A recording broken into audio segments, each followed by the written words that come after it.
जिंदगी का एक टुकड़ा चख ले जरा, चख ले जरा।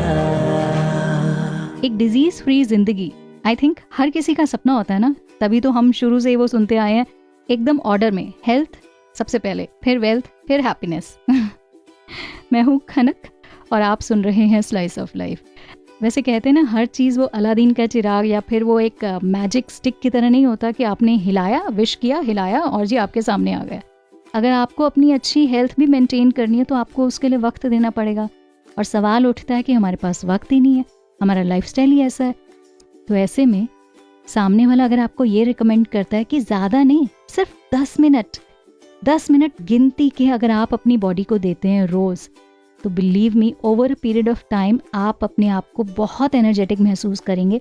और वो जो छुटपुट जो प्रॉब्लम्स होती रहती है ना, कभी कुछ, वो तो आपके पास वैसे ही आने से डरेंगी, क्योंकि उन्हें पता होगा ये शख्स 10 मिनट देता है अपने आप को। वेल, इसी पर ही एक छोटी सी कहानी कि बड़ा चेंज लाने के लिए ज़रूरी नहीं है कि बड़े आप कदम उठाएं।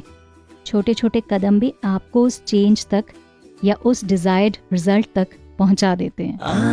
चख ले जरा। एक लड़का रोज सुबह रनिंग करने जाता था। आते जाते वो एक बुजुर्ग महिला को देखता था। वो बुजुर्ग महिला तालाब के किनारे छोटे कछुओं की पीठ को साफ किया करती थी। एक दिन उसने सोचा, क्यों ना मैं इनसे कारण पूछूं कि वो ऐसा क्यों करती हैं। वो लड़का उस बुजुर्ग महिला के पास गया और उनसे बोलता है, आंटी नमस्ते, मैं आपको हमेशा इन कछुओं की पीठ को साफ करते हुए देखता हूँ। आप मुझे बताओगे कि आप ऐसा क्यों करते हो, क्योंकि मैंने कभी किसी को नहीं देखा कुछ ऐसा करते हुए।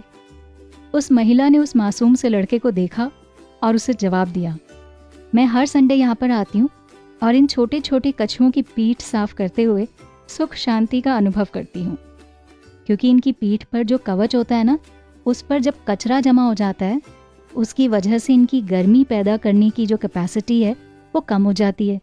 इसीलिए ये कछुए तैरने में मुश्किल का सामना करते हैं। कुछ समय बाद तक अगर ऐसा ही रहता है तो इनका जो कवच होता है वो कमज़ोर हो जाता है। तो बस इसीलिए मैं इनके कवच को साफ करती हूँ। ये सुनकर लड़का बड़ा हैरान था। उसने फिर एक कॉमन सा क्वेश्चन किया। वो बोलता है, बेशक आप बहुत अच्छा काम कर रही हैं, लेकिन फिर भी आंटी एक बात तो सोचिए कि इन जैसे कितने और कछुए हैं जो कि इनसे भी बुरी हालत में हैं, जबकि आप सभी के लिए ये तो नहीं कर सकती ना, तो उनका क्या? क्योंकि आपके अकेले के एफर्ट से कोई बड़ा तो चेंज आएगा नहीं ना। इस पर उस बुजुर्ग महिला ने स्माइल करते हुए कहा, मेरे इस काम से दुनिया में कोई बहुत बड़ा बदलाव नहीं आएगा, लेकिन सोचो, इस एक कछुए की जिंदगी में तो बदलाव आएगा ही ना। क्यों ना हम छोटे से बदलाव से शुरुआत करें।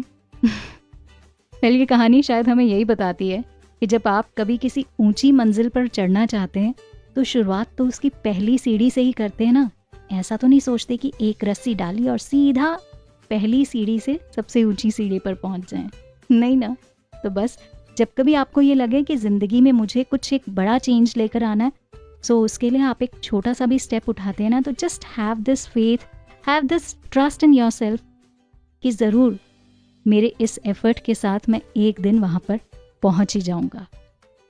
वेल, स्लाइस ऑफ लाइफ में इस तरह की छोटी कहानियाँ इंस्पिरेशन से भरी, ये छोटे लाइफ से जुड़े इंसिडेंट्स कैसे लगते हैं, मुझे कमेंट सेक्शन में लिखकर आप बताइएगा।